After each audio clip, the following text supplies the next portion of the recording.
Halo semua, jangan lupa subscribe ya. Mari kita mulai ceritanya. Namaku Arga.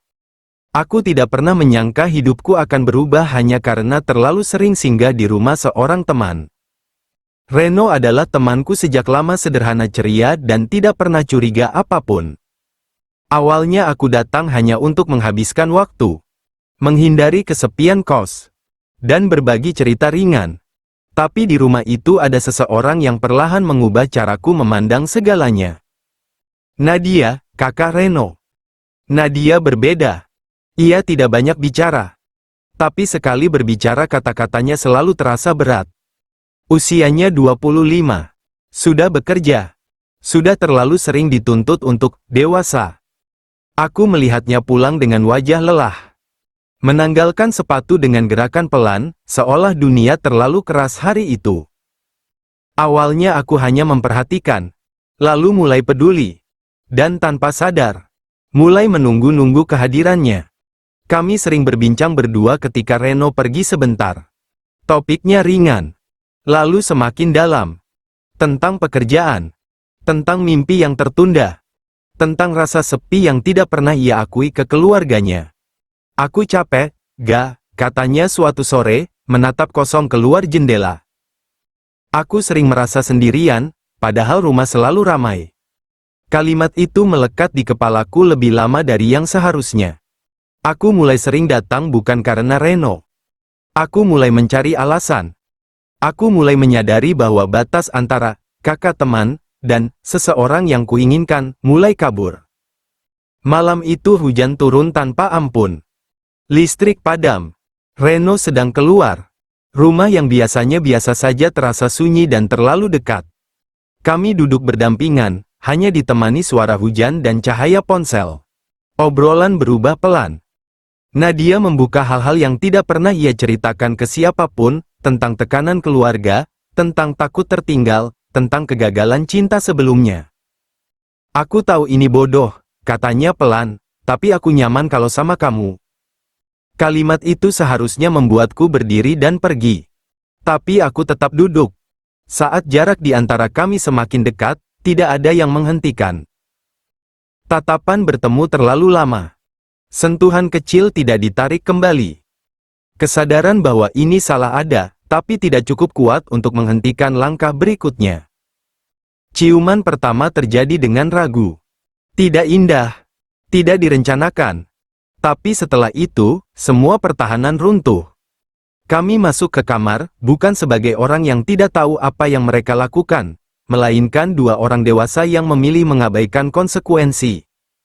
Malam itu, kami benar-benar melakukan hubungan intim. Bukan karena cinta yang matang, tapi karena rapuh, lelah, dan salah arah. Ketika semuanya selesai, tidak ada pelukan penuh bahagia. Nadia duduk diam, membelakangi. Aku hanya bisa menatap langit-langit, menyadari bahwa satu malam ini telah mengubah segalanya. Pagi datang dengan rasa bersalah yang berat. Kami tidak bicara banyak. Tidak ada janji. Tidak ada rencana. Hanya kesepakatan sunyi bahwa apa yang terjadi tidak boleh terulang, tapi tidak bisa dihapus. Aku menjauh. Nadia pun begitu. Reno tetap menjadi Reno, dan itu yang paling menyakitkan. Setiap tawanya terasa seperti pengingat bahwa aku telah mengkhianati sesuatu yang berharga. Beberapa minggu kemudian, Nadia memintaku bertemu. Tangannya gemetar saat menunjukkan hasil tes kehamilan. 2 garis. Dunia seakan runtuh. Aku hamil, katanya lirih. Tidak ada kata yang cukup untuk menggambarkan perasaan saat itu. Takut. Bersalah. Panik. Semua bercampur. Kabar itu akhirnya sampai ke keluarga. Tangis, marah, kecewa, semuanya tumpah tanpa bisa ditahan. Reno hancur. Dan aku tidak punya pembelaan. Keputusan diambil dengan berat, kami menikah. Bukan karena dongeng cinta, tapi karena tanggung jawab. Di hari pernikahan, Nadia berdiri di sampingku dengan gaun sederhana. Ia cantik, tapi matanya menyimpan luka yang sama denganku. Kami saling menggenggam tangan, bukan sebagai pasangan ideal, tapi sebagai dua orang yang harus belajar hidup dari kesalahan. Kini, setiap malam aku tidur di sampingnya dengan satu kesadaran pahit. Aku tergoda. Aku jatuh. Dan aku harus menjalani hidup yang lahir dari keputusan itu. Ini bukan kisah romantis. Ini kisah tentang satu kesalahan yang mengubah segalanya, dan tentang bagaimana cinta, jika masih ada, harus tumbuh dari penyesalan. Akhir yang diperjuangkan. Pernikahan kami tidak dimulai dengan tawa lepas atau janji manis. Hari-hari awal justru dipenuhi keheningan yang canggung. Nadia lebih sering diam, memeluk perutnya yang mulai membesar, sementara aku belajar hidup dengan peran baru yang belum sepenuhnya kupahami. Kami tinggal serumah, berbagi ruang, tapi belum benar-benar berbagi hati. Aku melihat Nadia berjuang sendirian, mual di pagi hari, perubahan emosi, dan tatapan kosong yang sering muncul saat ia pikir aku tidak memperhatikan. Setiap kali itu terjadi, rasa bersalah menghantamku lagi dan lagi. Aku sadar, pernikahan ini tidak akan berubah menjadi bahagia hanya karena status di atas kertas. Suatu malam, aku memberanikan diri bicara. Aku tahu aku memulai ini dengan cara yang salah, kataku. Tapi aku ingin memperbaikinya. Bukan karena terpaksa.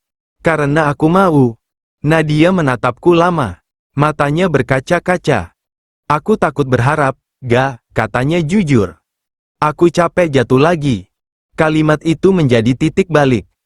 Aku berhenti menuntut. Aku mulai hadir. Menemaninya ke dokter. Menyiapkan makan malam sederhana. Mendengarkan tanpa menyela. Perlahan, Nadia tidak lagi membangun tembok setinggi dulu. Kami mulai tertawa lagi, pelan, hati-hati, tapi nyata. Hari ketika anak kami lahir menjadi hari yang tidak akan pernah kulupakan. Tangisan kecil itu memecahkan segala jarak yang tersisa. Saat aku menggendong bayi kami untuk pertama kali, Nadia menatapku dengan air mata bahagia. Kita berhasil sampai sejauh ini, katanya. Aku mengangguk. Untuk pertama kalinya, aku merasa pantas berada di sana. Hubunganku dengan Reno juga perlahan membaik. Tidak langsung. Tidak mudah. Tapi waktu, kejujuran, dan tanggung jawab yang kutunjukkan akhirnya melunakkan amarahnya. Suatu sore, ia menepuk bahuku. Jangan sia-siakan keluarga yang sudah kamu punya, katanya singkat. Itu cukup. Tahun-tahun berlalu. Pernikahan kami tidak sempurna, tapi jujur. Kami bertengkar, berdamai, belajar, dan tumbuh bersama. Nadia tidak lagi merasa harus selalu kuat sendirian. Aku tidak lagi lari dari kesalahan. Suatu malam, setelah anak kami tertidur, Nadia bersandar di bahuku. Aneh ya, katanya sambil tersenyum kecil, kisah kita dimulai dari kesalahan, tapi aku bersyukur kita memilih memperbaikinya. Aku menggenggam tangannya erat. Kalau aku diberi kesempatan mengulang, jawabku, aku akan memilihmu dengan cara yang benar. Ia tersenyum.